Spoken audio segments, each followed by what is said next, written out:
Now let's create a Java Servlet class to handle the request sent to the server when the customer clicks the place order button here.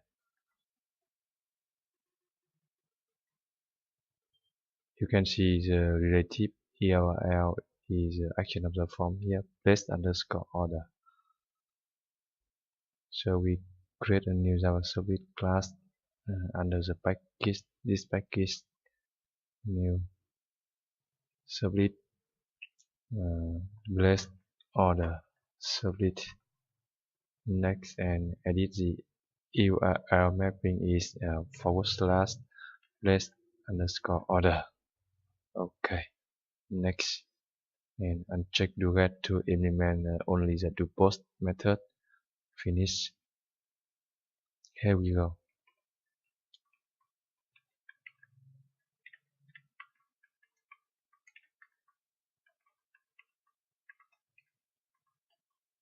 And in the do post method, we create a new instance of the OrderServices class.